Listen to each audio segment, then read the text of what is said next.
আসসালামু আলাইকুম, স্বাগত জানাচ্ছি আরটিভি রাতের সংবাদে। ঈদ উপলক্ষে রাজধানী ছাড়ছে মানুষ। রাস্তায় যানজটের কারণে চরম বিপর্যয়ে পড়েছে বাসের শিডিউল। ফলে ঘন্টার পর ঘন্টা অপেক্ষা করতে হচ্ছে যাত্রীদের। বাড়তি চাপের সুযোগ কাজে লাগিয়ে ভাড়া বাড়ানো সহ পূর্ণ আসনে যাত্রী নেওয়ার অভিযোগও আছে অনেক বাসের বিরুদ্ধে।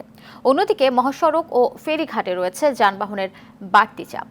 আপেল শাহরিয়ারের রিপোর্টে থাকছে এর বিস্তারিত।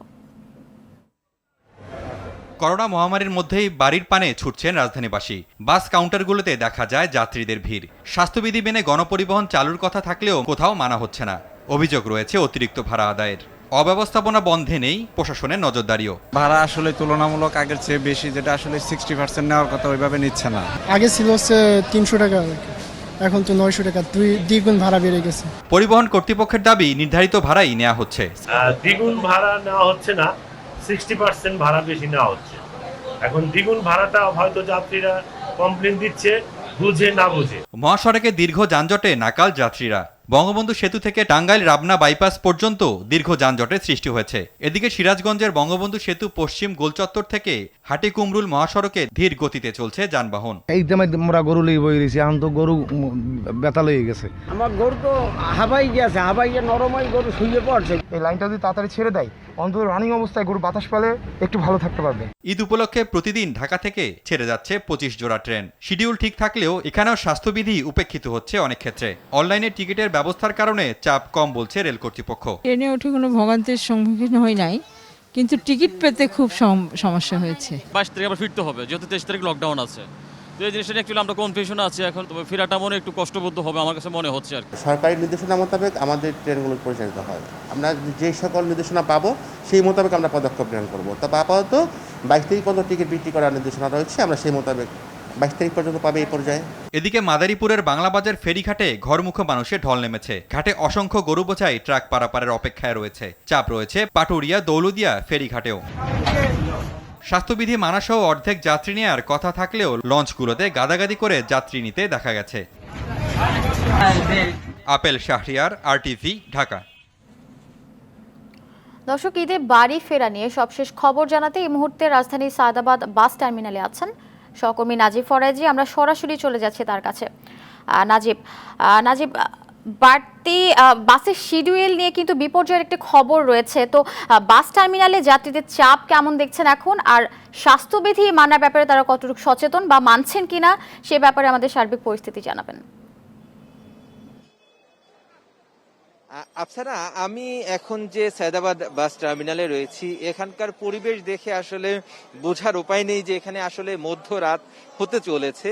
আপনি যাত্রীদের যে চাপ দেখতে পাচ্ছেন আমার পেছনে, আমি যদি যাত্রীদের চাপ দেখাই এবং কাউন্টারের অবস্থা দেখাই, তাহলে কিন্তু আপনি নিঃসন্দেহে বুঝতে পারবেন যে এখানে অনেক মানুষ তারা জড়ো হয়েছেন, যারা দেশের বিভিন্ন অঞ্চলে যাতায়াত করবেন, তাদের গন্তব্যের উদ্দেশ্যে তারা রওনা হয়েছেন, তারা এসেছেন, তারা এখানে অপেক্ষা করছেন, তাদের কাঙ্ক্ষিত বাসের জন্য অপেক্ষা করছেন।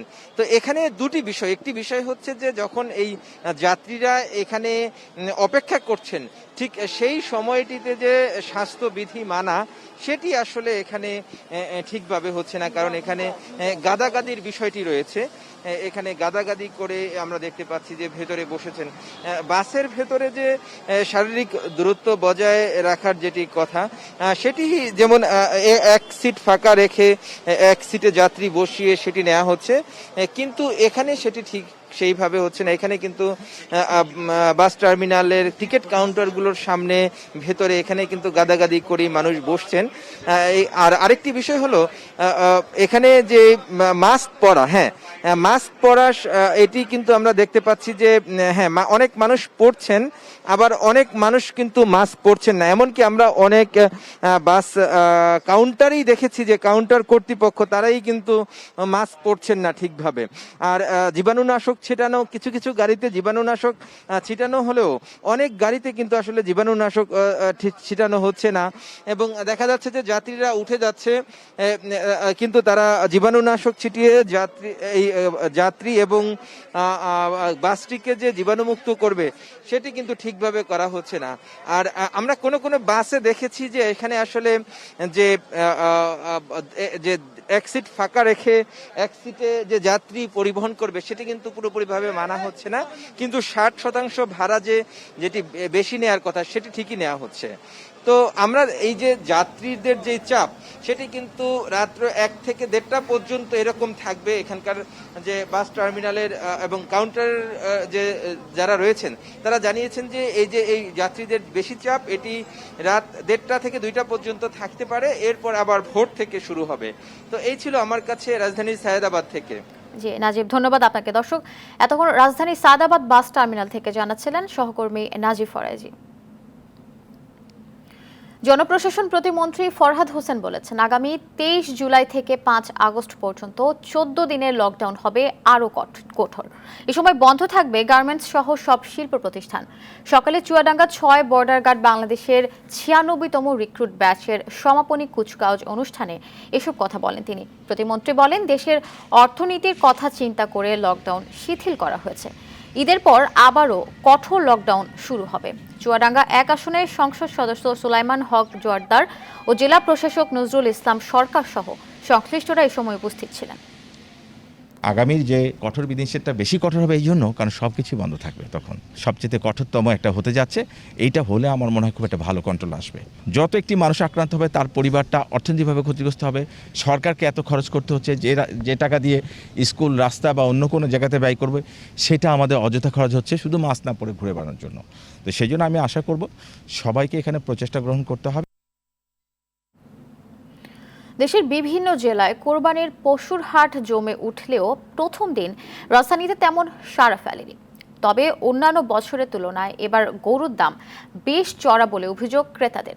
সত্যতা স্বীকার করছেন ব্যাপারীরা। তাদের দাবি, ভারতীয় গরু আমদানি না হওয়া ও গোখাদ্যের দাম বেশি হওয়ায় এবার গরুর দাম বেশি। এদিকে করোনার সংক্রমণ কমাতে স্বাস্থ্যবিধি মেনে চলতে অনীহা দেখা গেছে ক্রেতা বিক্রেতা সবার মাঝে। সালিম মালিকের রিপোর্ট। কোভিড অতিমারির মধ্যে কুরবানির পশুর হাটের প্রথম দিন রাজধানীর আফতাবনগর সহ 2 সিটের 21টি হাট তেমন জমে না উঠলেও জমজমাট ছিল সিলেট, গাইবান্ধা সহ বিভিন্ন জেলায়। তবে হাটে এসে দামের যেন নতুন রূপ দেখেছেন ক্রেতারা। গেলবারের তুলনায় গরুর দাম প্রায় দ্বিগুণ। উল্টাপাল্টা দাম চাইতেছে, যেমন 80-90 হাজার টাকা কদিন আগে দেখলাম যে গরু এটা চাইতেছে 2 লাখ, 2.5 লাখ। যেই গরু 55-60 হাজার সেটা যাচ্ছে 90-95 হাজার, কিছু ধরলেই বলতেছে 90 হাজার, 95 হাজার, 1 লাখ টাকা। ক্রেতাদের অভিযোগে সায়াচ্ছে বিক্রেতাদেরও। যে গরু গতবার 1 লাখ টাকা বিক্রি করতেছে সেই গরু 1,20,000 টাকা দাম আমরা চাচ্ছি। গতবার যেটা আমরা বিক্রি করছি 1 লক্ষ টাকা, সেটাই আমাদের বিক্রি করতে হবে সর্বনিম্ন 1.5 লক্ষ টাকার উপরে, নাইলে আমাদের যেভাবে কিনেছি পাইকারি তার সাথে আমাদের লস হবে।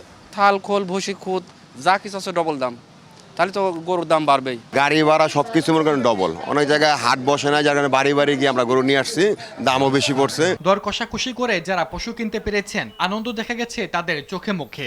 না, আমার কাছে মনে হচ্ছে ঠিক আছে। গরু মোতাবেক গরু দাম আপনার খুবই ভালো হয়েছে, কারণ আমরা আল্লাহর নামে কোরবানি দেবো, দাম মোটামুটি ভালোই। এদিকে উৎসবের আমেজের পশুর হাটে উপেক্ষিত ছিল কেবল করোনার স্বাস্থ্যবিধি মেনে চলার। মাস্ক আছে কিন্তু ওই যে আমি কথা কইতাছি এই জন্য একটু খুলছি, তারপর পাঞ্চা বইতাছি এই কারণে। মাছ পরবো একটু কাজেরই অবসরে এই যে করে পারতেছি না। নির্বিকার হাট কর্তৃপক্ষ, তাদের মাঝেও নেই সচেতনতা। আমাদের অনেক ছেলে বলে আছে যারা সচেতন করতেছে, যার মাস্ক নাই তাকে মাস্ক পরাইতেছে। স্বাস্থ্যবিধি নজরদারিতে আইন শৃঙ্খলা রক্ষাকারী বাহিনীর তৎপরতাও তেমন দেখা যায়নি। সেলিম মালিক, RTV, ঢাকা। করোনা ভাইরাসে আক্রান্ত হয়ে গেল একদিনে আরও 204 জনের মৃত্যু হয়েছে। এ নিয়ে মোট মৃত্যুর সংখ্যা দাঁড়ালো 17,669 জন। এদিকে ঢাকা বিভাগে সর্বোচ্চ 82 জনের মৃত্যু হয়েছে। এর পরপরই খুলনা বিভাগে 49 জন। রিপোর্ট করছেন অভি ইসলাম। করোনা ভাইরাসে আবারও বাড়ল 200-র উপরে মৃত্যুর সংখ্যা। গেল 24 ঘন্টায় আরও 204 জন মারা গেছে। এ নিয়ে মোট মৃত্যুর সংখ্যা দাঁড়ালো 17,669 জন। 24 ঘন্টায় আক্রান্ত হয়েছেন 8,489 জন। এ নিয়ে মোট আক্রান্তের সংখ্যা 10,92,411 জন। ফরিদপুরে সব রেকর্ড ভেঙে সর্বোচ্চ 21 জনের মৃত্যু হয়েছে। ময়মনসিংহ মেডিকেলে মারা গেছেন 17 জন। আসলে যার ফ্যামিলিতে হয় সে একমাত্র বুঝে করোনা কি ভয়ানক। এই করোনার মধ্যে না বের হয় তো ভালো, তারপরেও এখন এতদিন লকডাউন ছিল, টুকটাক নিত্য প্রয়োজনে আর কি বাইরে আর কি হইতে হয় করতে গিয়া। রাজশাহীতে ১৬, বরিশালে ১৩, খুলনায় ২টি হাসপাতালে ১১ এবং কুষ্টিয়ায় ১১ জনের মৃত্যু হয়েছে। কুমিল্লায় মারা গেছেন ৯ জন। এ সময় নতুন করে আক্রান্ত হয়েছেন আরও ৪৭৬ জন। জেলা সিভিল সার্জন জানান, অক্সিজেনের সংকট মেটাতে বেশ কিছু ব্যবস্থা নিয়েছেন তারা। আমরা যেটা চেষ্টা করছি সেটা দিনের অক্সিজেন যাতে দিনে আনা যায়, যাতে আমাদের অক্সিজেন সংকটটা না হয়, এটা একটা বিষয় আছে। অর্থাৎ স্টেপ আপ এবং স্টেপ ডাউন এই দুই উপায়ে আমরা কোঅর্ডিনেশন করে আমরা চিকিৎসা ব্যবস্থা দেওয়ার জন্য আমরা প্রস্তুতি গ্রহণ করেছি। চট্টগ্রামে ৫ জনের মৃত্যু এবং ৬০০ জন আক্রান্ত হয়েছেন। করোনা সংক্রমণের ঊর্ধ্বগতিতে চুয়াডাঙ্গা সদর হাসপাতালে আইসিইউ না থাকায় উদ্বিগ্ন জেলাবাসী। অভি ইসলাম, টিভি। ঈদের পর লকডাউনের সময় শিল্প কারখানা খোলা রাখার দাবি জানিয়েছেন ব্যবসায়ীদের শীর্ষ সংগঠনের নেতারা। এফবিসিসিআই এর সভাপতি মোহাম্মদ জসিম উদ্দিন বলেন, কারখানা বন্ধ থাকলে ক্রয়াদেশ হারাবে বাংলাদেশ। নেতৃবৃন্দ বলেন, টানা ২ সপ্তাহ কারখানা বন্ধ থাকলে স্থবির হয়ে যেতে পারে দেশের অর্থনীতি। বিস্তারিত রাহান শোভনার রিপোর্ট। ঈদের পর আগামী ২৩ জুলাই থেকে ৫ই আগস্ট পর্যন্ত আসছে ১৪ দিনের কঠোর লকডাউন। এই সময়ে পোশাক কারখানা সহ সব ধরনের শিল্প প্রতিষ্ঠান বন্ধ থাকবে বলে জানায় সরকার। ব্যবসায়ীদের শীর্ষ সংগঠনগুলো বলছে, জুন জুলাই মাস দেশের রপ্তানি ও উৎপাদনমুখী শিল্প কারখানার জন্য অত্যন্ত গুরুত্বপূর্ণ সময়। গার্মেন্টস ইন্ডাস্ট্রিগুলি, নিট ইন্ডাস্ট্রি সবগুলি মোটামুটি প্রচুর অর্ডার আছে তাদের কাছে। এখন যদি এই যে লম্বা এতদিন যদি ছুটি দেওয়া হয়, তাইলে কিন্তু এই অর্ডার গুলি কিন্তু যদি শিপমেন্ট না করা হয়, তাহলে কিন্তু ওরা যদি আপনার প্রোডাক্ট না পায়, তারা প্রোডাক্ট না পাওয়ার সেলস এর যে লস হবে, সে সেলস লস তারা ক্লেম করবে, প্লাস এই শিপমেন্ট গুলি আপনাকে বাইয়ারে দিতে হবে। এখন বাইয়ারে কি এত শিপমেন্ট করা সম্ভব হবে নাকি?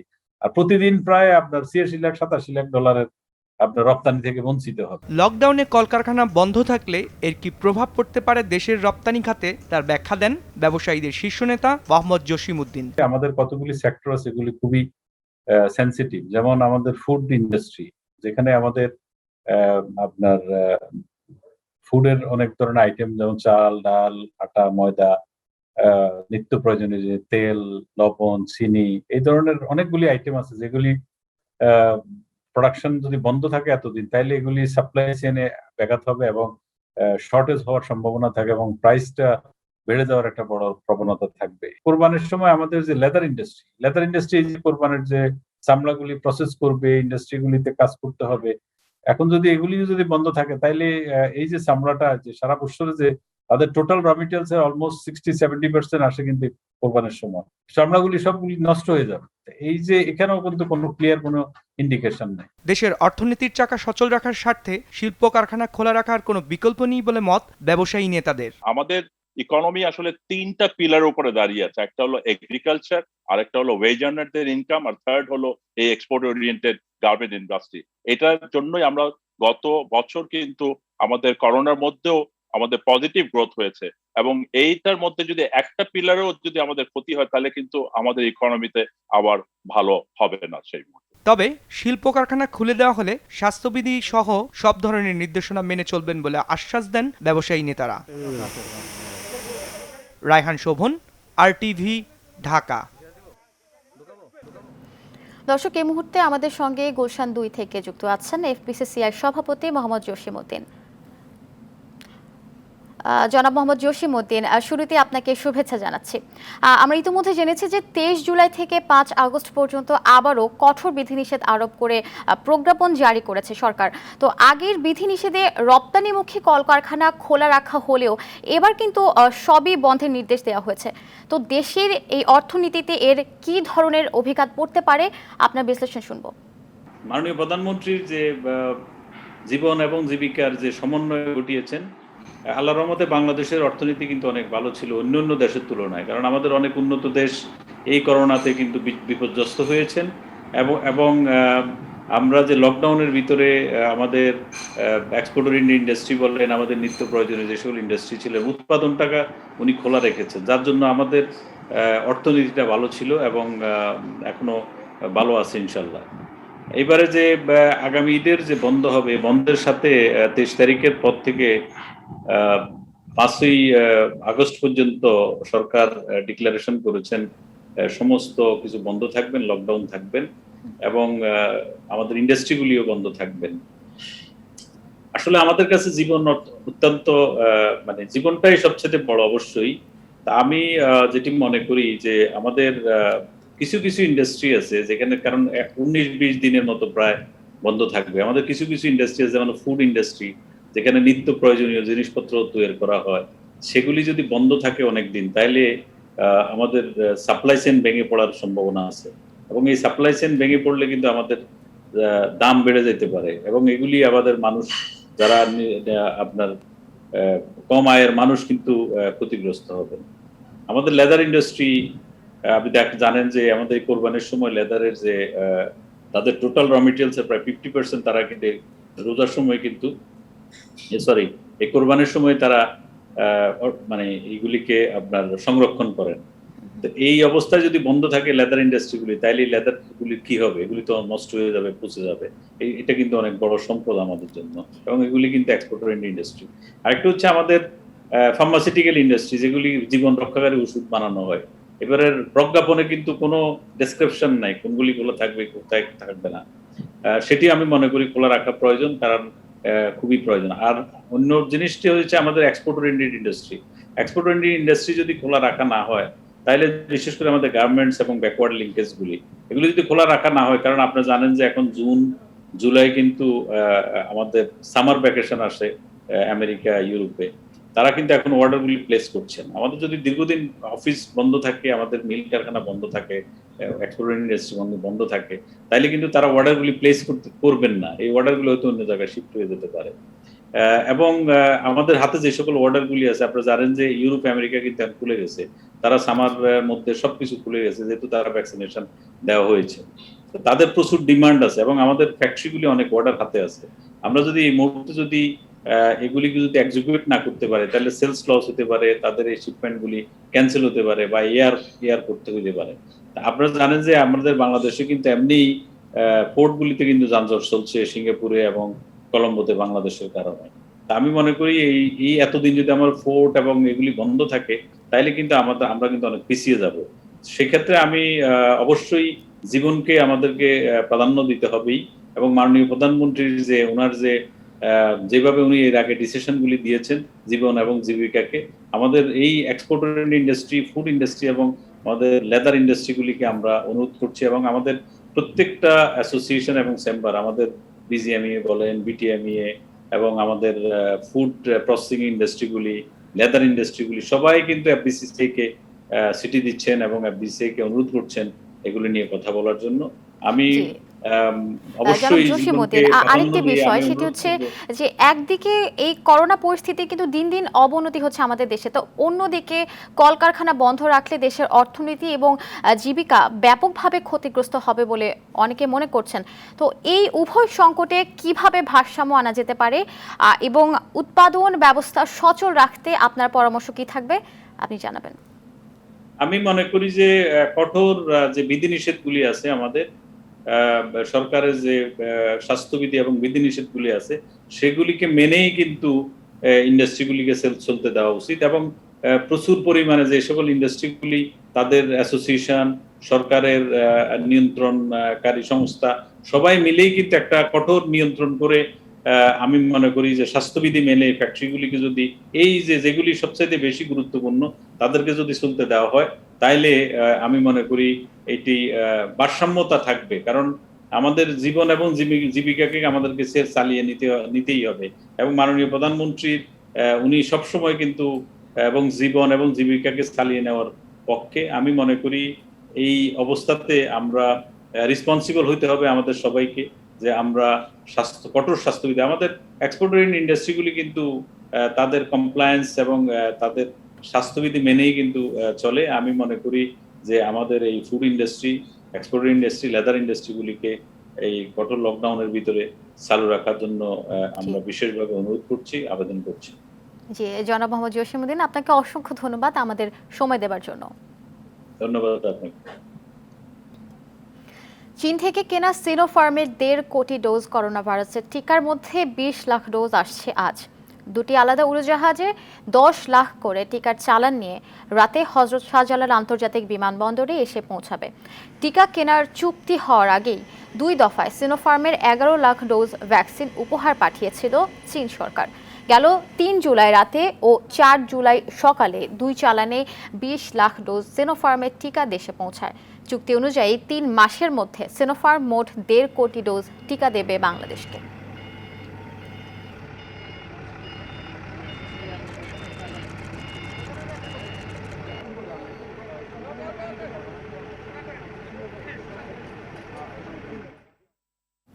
মার্কেন্টাইল ব্যাংক লিমিটেডের অর্ধবার্ষিকী বিজনেস কনফারেন্স 2021 অনুষ্ঠিত হয়েছে।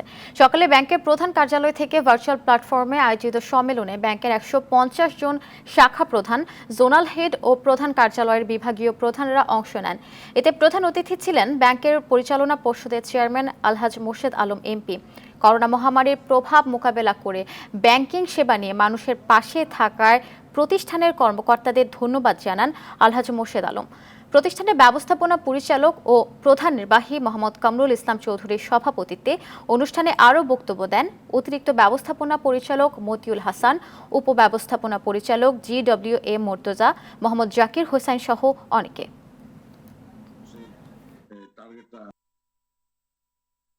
এই যে বৈশ্বিক মহামারী, এর ভিতরেও আমাদের ব্যাংকের কর্মকর্তাবৃন্দু তাদের প্রচেষ্টায় আমরা কিন্তু এবার হাফ ইয়ারলি যে ব্যবসাটা হয়েছে এটা মোটামুটি একটা সন্তোষজনক। আমরা যেন ইনশাল্লাহ এটা থেকে উঠতে পারি, এখন থেকে আমাদের কিন্তু সে সচেষ্ট হইতে হবে। ই-কমার্স প্রতিষ্ঠান eValley.com এর চেয়ারম্যান শামিমা নাসরিন এবং এমডি মোহাম্মদ রাসেলের বিদেশ যাত্রায় নিষেধাজ্ঞা দিয়েছে আদালত। এদিকে নির্ধারিত সময়ে পণ্য বা অর্থ ফেরত না পেয়ে প্রতিবাদ জানান ভুক্তভোগীরা। ই-কমার্স অ্যাসোসিয়েশন ই-ক্যাব অনিয়মের অভিযোগ ওঠা প্রতিষ্ঠানগুলোর সদস্যপদ বাতিলের হুঁশিয়ারি দিয়েছে। সাদিয়া কানিজের রিপোর্টে বিস্তারিত।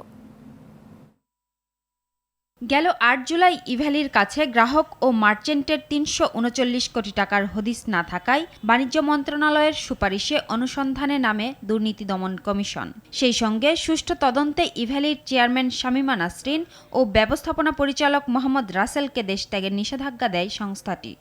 এবার একই কারণে দুজনকে দেশত্যাগের নিষেধাজ্ঞা দিলেন আদালত। এদিকে ইভ্যালির কল সেন্টারে বারবার যোগাযোগ করেও ব্যর্থ হয়ে প্রতিষ্ঠানটির ধানমন্ডি অফিসে ভিড় করেন গ্রাহকরা।